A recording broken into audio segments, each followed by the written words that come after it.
knowing na mag-isa siya, I mean, alam mo yung word na alone, pero kaya minsan nararamdaman ko kung saan siya nanggagaling. Bakit? Yung mga decisions na ganito.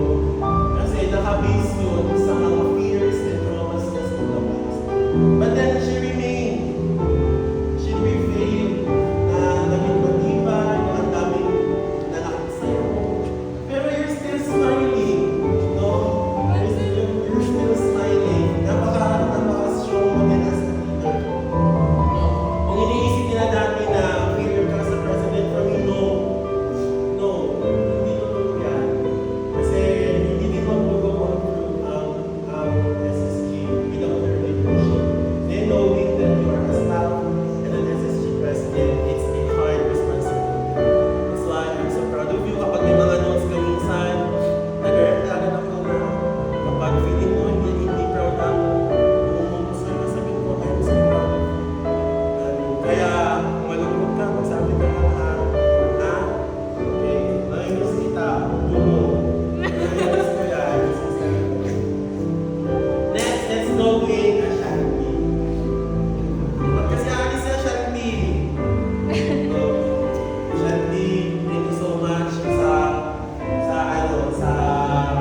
niya sa akin ay kahit dumating man kami nung time noon na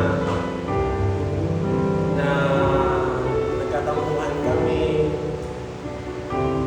nagpapasalamat ko, bumalik siya. Bumalik siya sa day, bumalik siya ulit. Dinigil niya yung sarili niya. And I'm so happy, Jim, that you're here, kasama ka namin, at naririnig mo sabi ko ngayon sa'yo. Kasi I am so happy and so proud of you, Ma'am Paro. Sana sa mga milestones na mararating mo pa sa buhay, huwag ka sana makakalimutan niya, lalo na sa Panginoon, sa mga advices sa'yo ng mga kaibigan. Yung pa, Dok? Ha? Ito na. Ito na si Tatay Jim. Jim. I love you, Jim. Next, let's go with Risha. Alam mo sa mga Risha,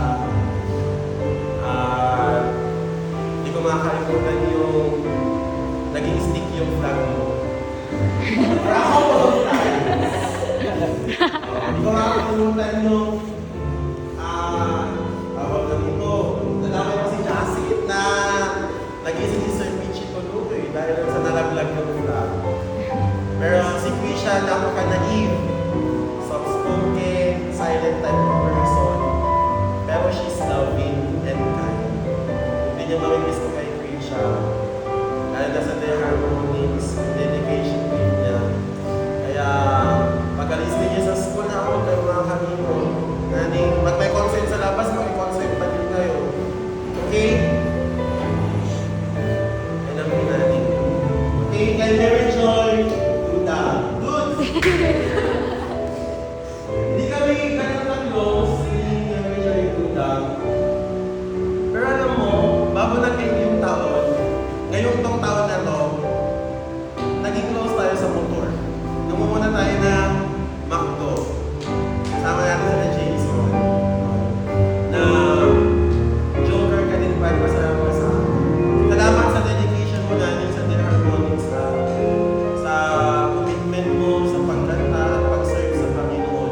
Sana kahit graduate ka na, i-practice ka pa din at magbigay inspiration sa mga iniiwan ninyo. Salamat and I love you. Let's go with ayun si Paula. Nagtatalo si Paula. Crying baby. Yakin to si Paula. Pero Paula, salamat sa mga papapalala sa akin last year ha. Na sir, kumain ko na ba? Kahit na kumain ko. Tulog ng buhay, magpahinga na kayo. Yun si Paula. She's very sweet, very caring, at maalaga talaga sa mga taong mahal niya. At sa pagiging unit captain niya, noong una sabi niya, hindi niya kaya na mag-unit captain, na parang hindi niya kaya mag-lead yung kanyang members. But then, she did. Nakaya naman niya na unit ang kanyang unit captain. Kaya Paula, I am so proud of you. Yayakapin pa rin ako na mag-alala. Tingin ka dito po na Oo. Dalaw-dalaw ka dito po na pag may gala sa labas. No? Magala pa rin kami ni Sir Pichi. Nag-iisip na nga kami kung sino mga kasama namin next year nagagala-gala ulit. Kasama namin pupunta sa Kuda, pinamagal mo, ganyan. Ay, miss ko tayo. Thank you po lahat sa love. Kay Ira, salamat sa pagdating natin sa tricycle kanina, Rosales. Salamat din sa dedication mo. I know na yung pagsama mo sa The Harmonics is a birthday gift. Alam mo yun? Ang birthday mo. Yun ako birthday gift sa'yo. Sa'yo, Paula. Ay, Paula. Sa'yo, Ira. Kahit nasa Rosales ka na, at meron tayong ginagawa din choir noon, i-inspire mo din yung mga kasama mo doon, at huwag kang makakalimot sa Panginoon at sa mga teacher at sa amin dito ha, na mga kaibigan. I'm so proud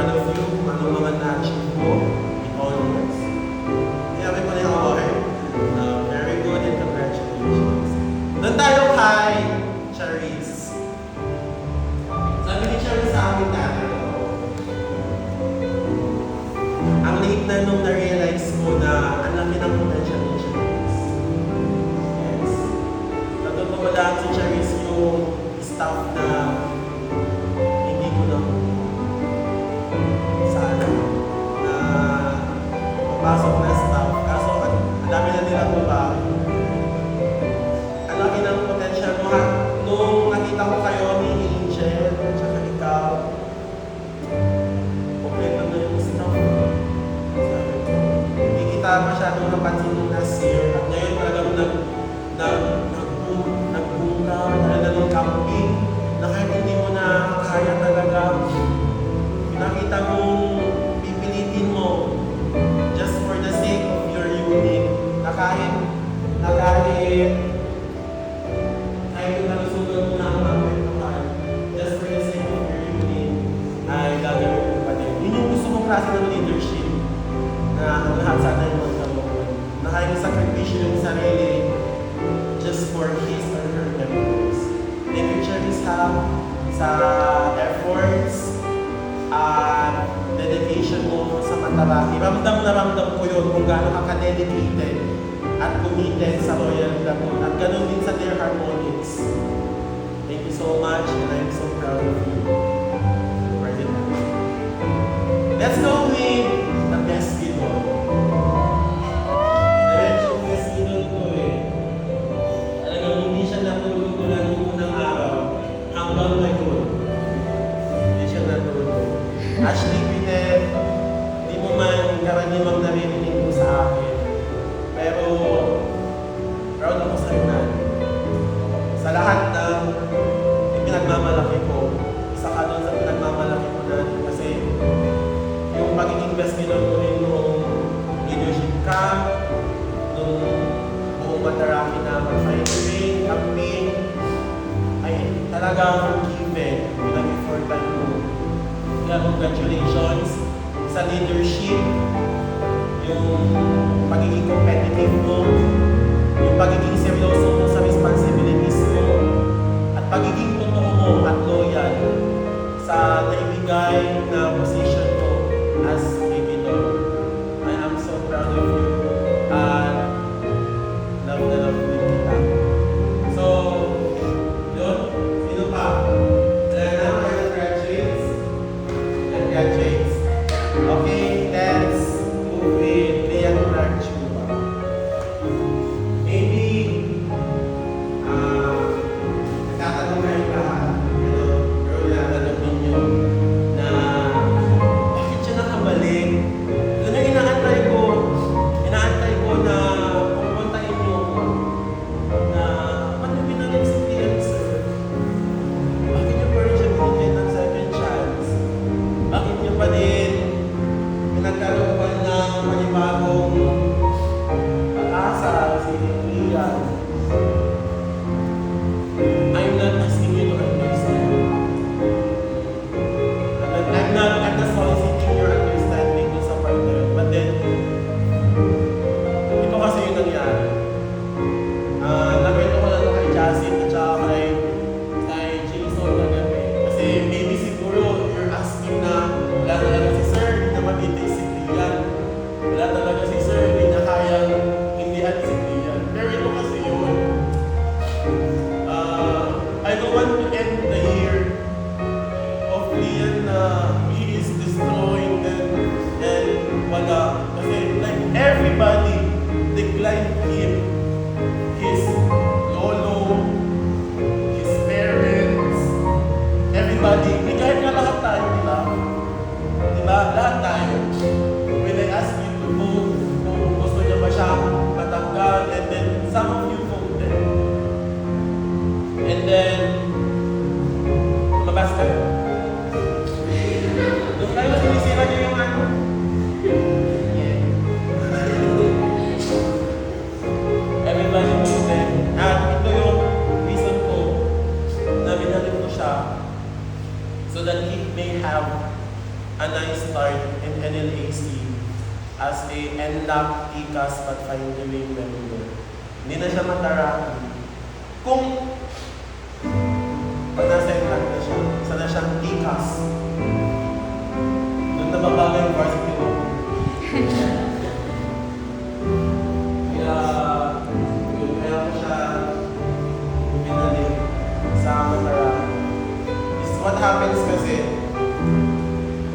nung birthday ni King, hindi sana ako pupunta.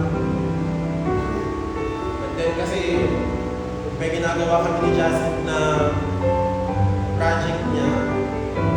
Nung natapos yun, pumunta kami kay King. Very late na, tapos na yung birthday. Kasi hindi ko alam na nandun siya. Si Clean. That time, the door is really closed. The door is closed. The door is closed. And he's there. Right? Tapos din nandun ka din nun. After nasa ginuman ka. The door is closed. And then, siningil ko siya. Sabi ko, uy, yung utang mo sa day, bayaran mo na yung 500. And then, sabi niya sa'yo, nasa bahay yung pera. Ay, hindi pwede. Gagawin na rin sa bahay niya para mabayaran na kasi yung time na yun, wala akong pera. Kailangan mo nang magkaroon ng pera. So, pumunta kami sa bahay nila. Hindi ko gamit ang motor kasi ang motor na kay Jacid. Kaya umiram kami ng motor kung kayo ng motor ni Carl Philip. And along the way, tinanong ko siya, wala ka naman talagang balak magbago-bago. Sabi niya, meron mo sir. Kaso wala po akong kasama na babalik. Sabi niya, wala daw siyang kasamang babalik. And then nag-pop up sa akin yung parable of the lost sheep. I want us to understand what this is it. The parable of the lost sheep. Pakiclose mo na yun. Kasi bakit na dito? The parable of the lost sheep. Doon sa lost sheep, there are 100 sheep. Right? Yung 99 nakabalik. But then the one sheep ay nawala. Hindi niya alam bumalik yung sheep, pero alam niya nawawala siya. Pero hindi nga niya alam bumalik. But then the shepherd looked for him and gave him another chance at makabalik doon sa kulungan ng mga sheep. At nagpapap din sa akin yung story ng prodigal son. Diba? Prodigal son yung anak. Naglaya siya, kinuha lahat ng mana, tapos nung naubos yung mana, doon namin na-realize na doon pala sa bahay ng tatay ko dati, ang sarap-sarap ng kinakain ko, tapos ngayon, nandito ako kumakain ng pagkain ng baboy. And then yung prodigal son, bumalik siya doon sa bahay ng kanyang ama. At nung nakita ng kanyang ama, nung pabalik yung kanyang anak, hindi niya na pinantay yung anak na makarating doon sa pinto. Tapos, sinalubong niya doon sa daan, and then he had that kid. He had that kid and gave him another chance. I don't care, Lian, if you're still going to waste this chance. No. Pero sana pagpunta mo sa NLAC, dahil doon na mag-start yung change na yan. Sa ating Chloe mo, sabi niya, nami-miss mo yung tawa mo. Nami-miss mo yung tawa mo, yung halakpak mo.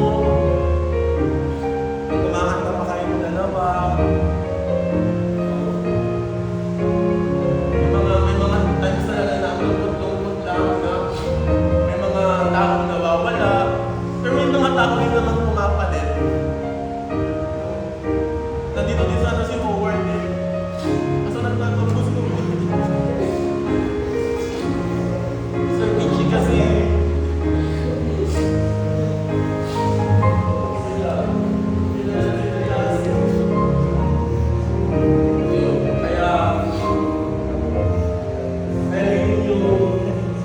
pinagpapasalamat ko sa inyong lahat. Tulad nung sinabi ko ng birthday, thank you so much because you stayed. Nung aalis kayo, hindi yung definition ko ng stay. Definition ko ng stay.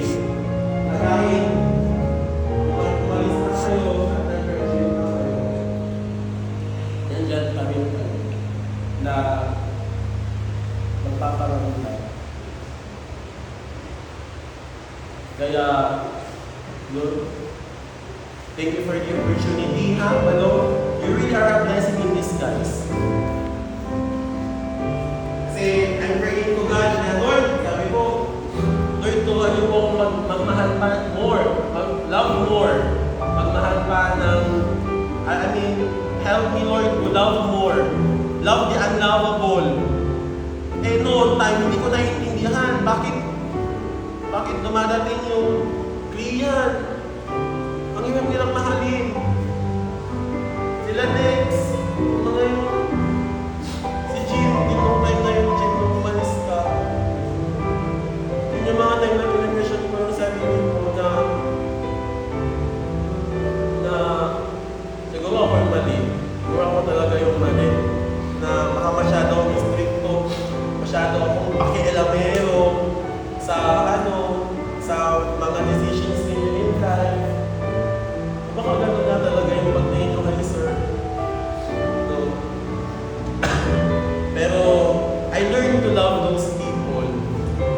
masakit, patawad kayo. Hindi lugi. Hindi lugi ang taong nagmamahal. Yun yung last reflection, di ba? Sa Mataraki, na sa pag-ibig, kung nagmamahal ka ng tunay at natalo ka, panalo ka pa rin. Sa pag-ibig lang yun. That even when you lose, you win. Yan yung lagi yung tatandaan na sa isipan ninyo at sa puso. Sa inyong pag-alis sa simpas, pag nalala niyo si Sir G. Wilson, nasabi niyo, Sir, kapag ako'y nagmamahal ng tunay, kahit masaktan ako at matalo sa pag-ibig na yan, panalo pa din. Kasi alam ng Panginoon kung ano yung nasa puso. No? Nia, kung tinakarating ka, thank you so much namin sa dedication mo na commitment sa their harmonics. I will never forget you. Sana sa pag-alis mo sa simpas, kung makakalimot ka, kung aming kakalimutan. Yun lang, and no more. So, may man akong sasabihin pa, siguro i-chat ko na lang sa inyo or in a letter way.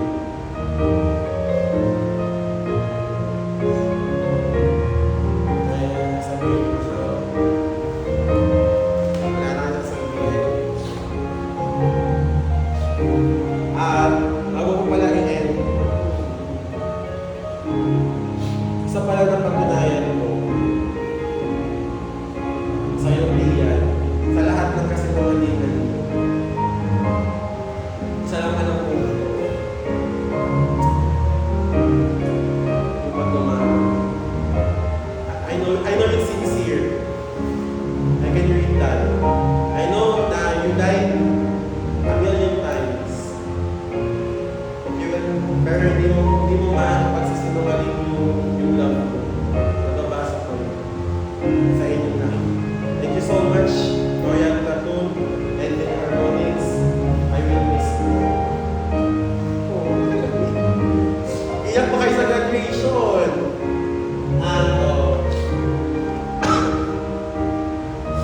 Meron ba mga response? Kahit share the response ka.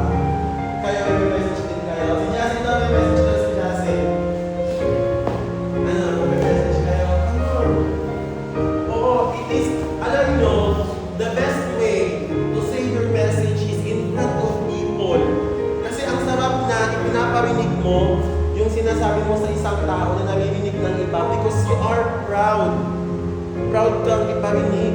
Ibig sabihin, proud kang marinig nila yung message mo sa kanila. Message kayo? Or response muna? Any kind of to lang sa inyo? Kasi Paula, kasi may sila si Paula. Ano?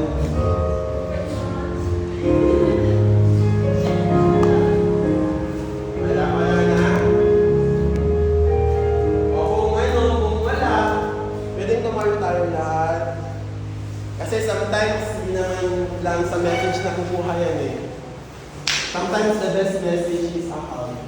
No, it's not group hug We can hug later as group hug. I-hug mo isa-isa. No? I-hug mo isa-isa. Oo, i-hug mo isa-isa. Alam mo kayo mag-hug dyan. Dito, i-hug mo siya dito. Oo, i-hug mo. Hindi ako naiiyak.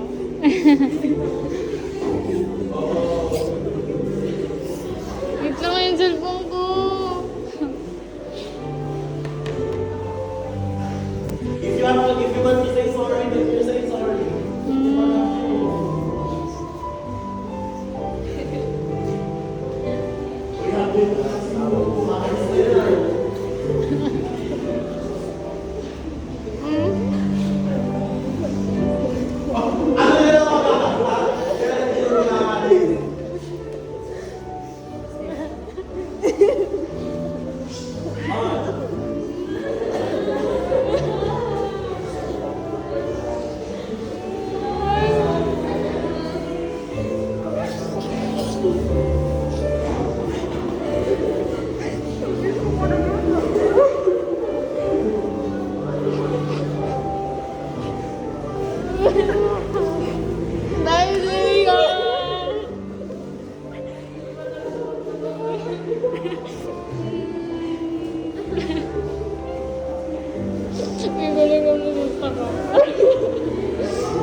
nagpindot ate. Mamimiss ko si Jason!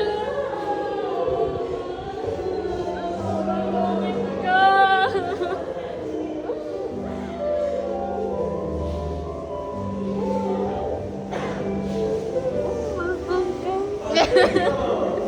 Mamimiss ko si Jason, si Daniel, si Dion. At si Calvin. Si Arjonte.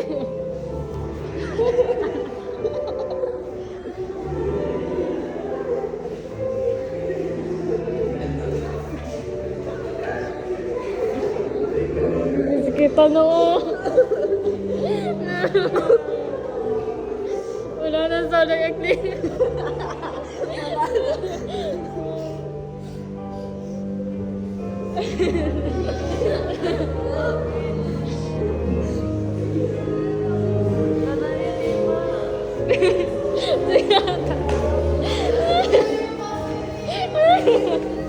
Sige.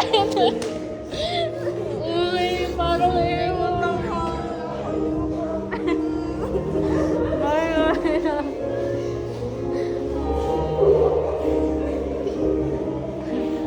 Una, Video ka pa. Gusto ko mag-video.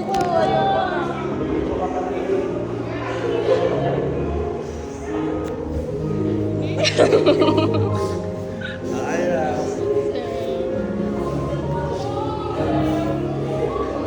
Thank you, Jen.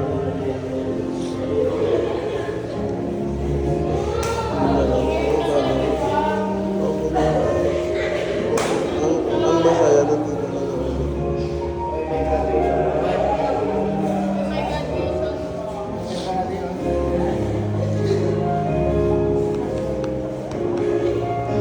na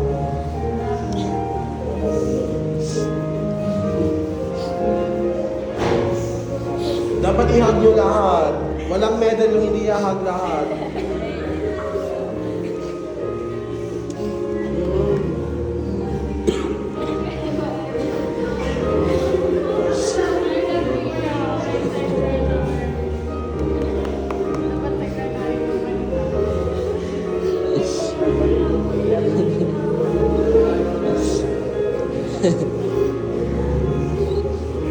Kasi ko.